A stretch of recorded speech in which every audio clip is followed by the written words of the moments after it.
Dominic Guerrera. Hello, Dominic. Thanks for taking this call from Radio Italia Uno, Adelaide. Thank you so much for having me. Now, I've just said you're an artist, but there's obviously lots of dimensions to your background. I haven't said yet that you're Indigenous, Aboriginal, with an Italian surname. So maybe, Yes, yeah, Italian and Aboriginal. My dad is Italian, is from a small little village called Pondeledolfo, not far from Benevento, and he migrated out as a child in the early 70s and then met my mum in the 80s and they fell in love and had my sister and I, yeah. So my mum is Aboriginal, both Ngarrindjeri and Kaurna. So yeah, a great mix. great mix. So maybe we'll talk about that too, and maybe see if it has an impact on your art and how you've managed to meld these two cultures into the one life, the one being. So you're an artist and you're exhibiting right now in SALA. Um, it's maybe let's talk about that to start with. What is your art that you're showing right now? So I'm a text-based artist. So I use a lot of text um, in my um, in my work, and I use it in the medium of poetry, print, and also ceramics. The exhibition that I'm a part of is called Cutting Fruits, which was curated by Alicia Pau Ascura, um, who's an incredible young emerging curator, but also a young artist as well. And this is her first exhibition, and she's put it on at the City Library. And it's still running, even though Sala Week is coming to an end. It will still be open until the 21st of September. Oh, And the work that I have in the show is it's quite simple, really. It's just a poem that is printed on very stark white paper with black text. And it's because we kind of didn't want it to be presented in a fancy way. We wanted it to just kind of be about the text and the text only. So, yeah, it's a very raw poem, text-based work. okay. So you're really just describing the interaction of the words and how they're presented. Does that matter for an expression of poetry? Yeah, definitely. Well, for some people it doesn't. They just kind of, for some poets it doesn't. They just write and place the words wherever, and they don't think too much about placement. But for some poets, including myself, we're very particular about the placement of our words, and that the placement also becomes a form of communicating or emphasizing tone or um, expression in the poem. So if there's pauses, we may, you know, lay that out by putting large gaps in between the next sentence or the next word, just to kind of give poise and pause as well. Hmm. Okay. And so how does this fit within your general artistic practice? I guess you said you're based on words. That's where you operate. Yeah, I love using words. I love using text. I think that it's hard to I'm not a trained artist in mediums of drawing or painting and stuff like that. My work is in ceramics, photography, print, and I love being able to manipulate those mediums with text and kind of use them as like a canvas to build stories or messages off of. And a lot of my text are kind of provocations or kind of provocative, thought-provoking kind of statements that kind of make people um, think.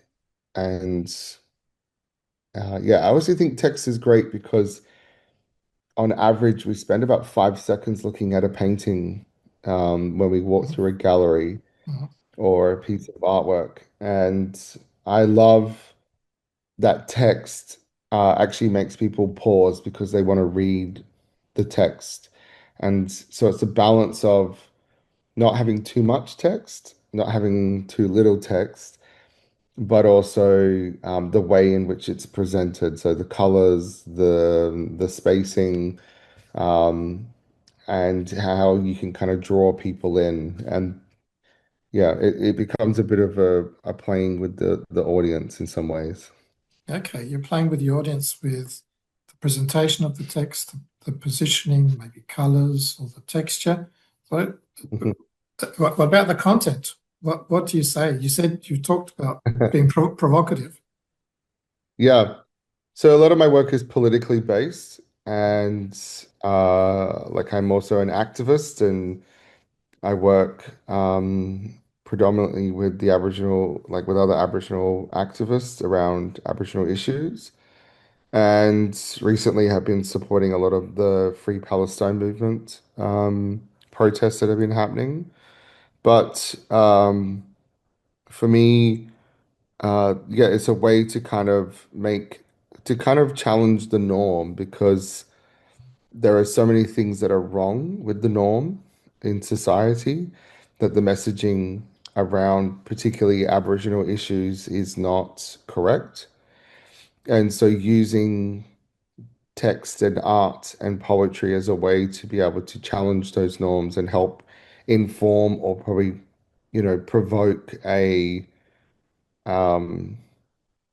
provoke um, a motivation within people to go and learn, the true histories. Okay, that's something similar to what I've heard Eduardo Crismani talk about, the Yeah. film director. Well, I was going to ask you then, how does your Aboriginality or indigeneity filter into the work? You really started to explain that. Do you want to go a bit more Yeah. deeply into that? Yeah, I mean, I do explore probably more of my indigeneity in my artwork, but there is a pull recently to kind of start thinking about the hybridness of my identity and what does that mean? Because it's not a duality, it's a there are three distinct cultural identities that I identify with, Hmm. both being Ghana, Ngarrindjeri, and Italian.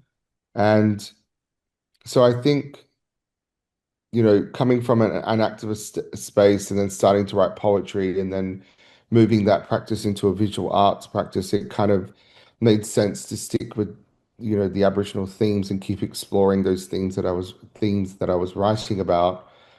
But now I kind of want to branch out and think a bit more about, uh, you know, not so much identity, but culture, because I think there's a stronger presence of culture, there's stronger themes within culture than there is within identity. I think identity is quite fickle, really. Okay, now what do you mean by that? So, identity is what is reflecting more how you feel about certain things, and culture is how you're brought up in your context.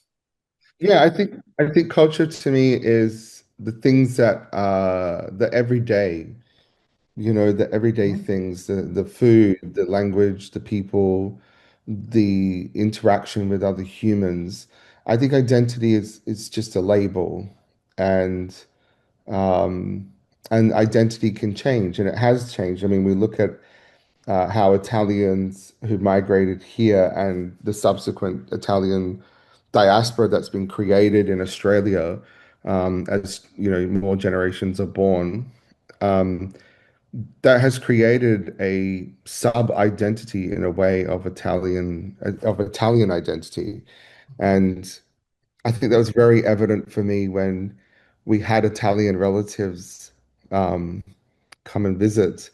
And well, no, my nonna went and visited them on this incident, and they were shocked that we still did the pork, that we still did the sauce day, And Nonna was shocked that they didn't do that. And that's because they had just started buying it from the shop because they said they just didn't have the time for it. But these cultural kind of differences and looking at that kind of subculture here versus the evolution of Italian culture back in Italy, and how has that changed across the entire diaspora of in Canada and the United States and other places.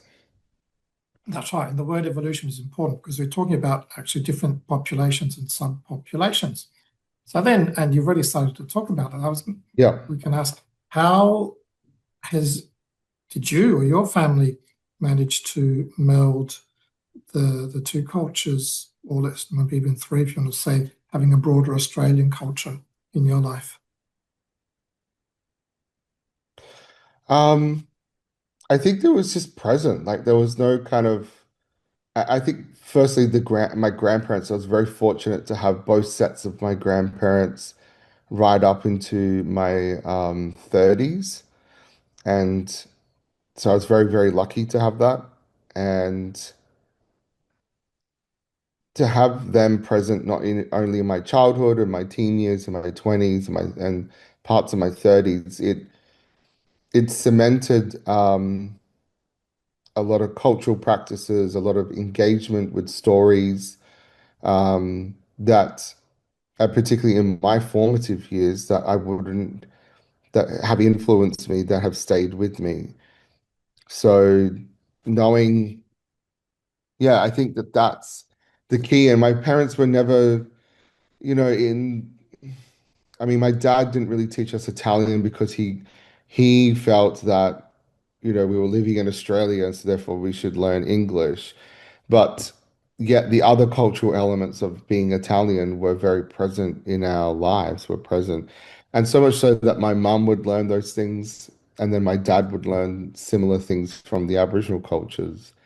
Um, and they just it just kind of blends and it works in a very weird hybrid way. But it's hard to describe for other people who are kind of mixed identity would kind of get it a little bit easier than most people do. But yeah, it does. There wasn't one cultural norm that dominated our household, but rather a lot of things were present. And for that I'm really thankful. Yes, that's important. So obviously reflects an openness, which already would have been present in having the union. And you Mm, mentioned stories. Obviously, stories are very important. Um, and yes. maybe it's more formalized, the storytelling in Indigenous culture. I'm not sure, so I'm not Indigenous myself. Um, but I see it is important, or the fables, a good way of transmitting knowledge and even norms of morality and behavior. Um, and you said you had both sets of grandparents until you were at a reasonably adult age, which had a strong ongoing presence. And you were saying earlier, maybe the Italians are starting to permeate your artistic work now. Yeah, absolutely. I mean, it's always kind of been present, but not at the forefront of what I was doing. And I think it's just because living here, I have kind of unprecedented access to Aboriginal stories and Aboriginal culture. And, you know, the kind of access that I have here was through my grandparents and through my dad. And I've only been back to Italy once, and even in that, I only went to Rome. I didn't get to head down to Naples and Benevento, but I am planning to get back there and kind of just listen and let kind of the country respond to me and tell me kind of like how I connect with it and what stories really I should be telling, because not all of them I should be telling. I don't feel like I have the right to tell the stories of my village, but I have the right to tell the story of my family from that village, if that makes sense. Yes, okay. And I think that's maybe an important part of an Aboriginal culture coming through about having who owns stories. Yes, I wasn't absolutely. so or who owns certain paintings, who has the Yeah. right to do certain paintings. Yeah, and I don't think that I can represent my dad's village because I've never been there. I've never lived there. And even if I did move back there, I think it would take a significant amount of time Mhm. before I could even speak about it. And I don't think that's going to happen in my lifetime.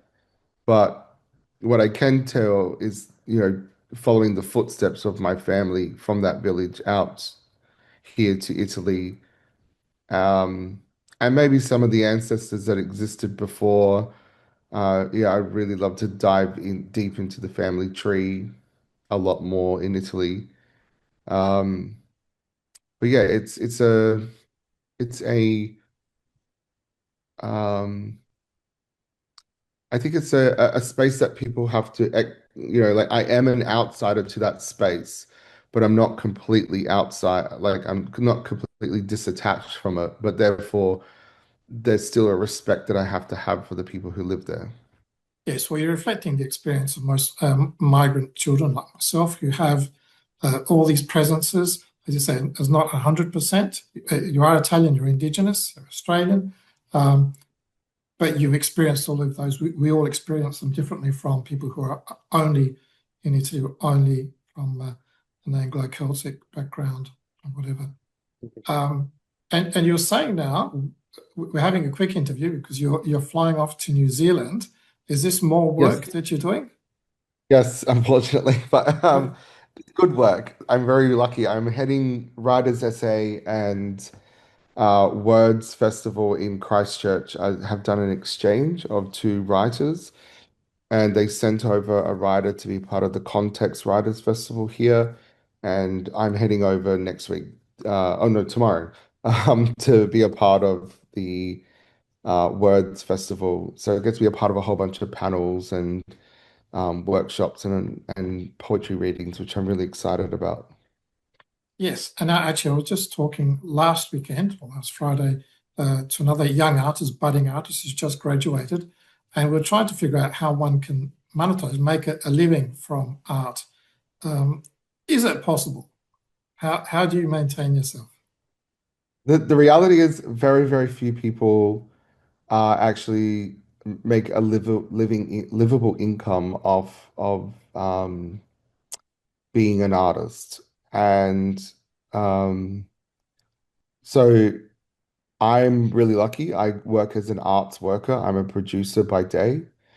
I work for Country Arts SA, Mhm. which is an incredible organization. And our CEO is Italian. And um, and so that's my income, but I also get to make, and I'm very privileged to have that role because I get to make a lot of incredible art with incredible artists. And then all of my art stuff is literally on the side. So I work 4 days a week, so I have one day to practice my art and most of the time I end up doing it on the weekends as well. So yeah, it's a lot of artists are doing their work on the side for very little money. And that's why I feel it's important to have festivals like SALA, which stands for South Australian Living Artists Festival, that make people realize that it's important to support living artists. And whether it's going to their exhibition, buying their work, or following them on social media, all those things count and help push forward people's careers. Yes, and often artists end up teaching or doing related work. It's very good to see you working for Country Arts SA. It's an important organisation. It's important to see to have the public contribution, government contribution to the arts, to Yeah. sustain society through that way. Well, thank you very much again for coming on to Radio Italiano. Let's remember, where is this exhibition that you're part of now in Sala? So it's going to the end of September. Yeah, yeah, to the 21st of September. It's down at the Adelaide City Library, which is in Rundle Mall. Mhm. I think it's number 3 Rundle Place, which is a little alleyway. or it's you just yeah, it's 77 to 91 Rundle Mall. But if you just go down the alleyway of Rundle Place, and I think that alleyway leads to Da Costa Arcade. But there's a Yes. little elevator, and you go up to the library, and it's a Oh, great space. Yep, and it's open every day, Monday, Wednesday, Friday, Saturday, and Sunday, but varying times. cool. Good.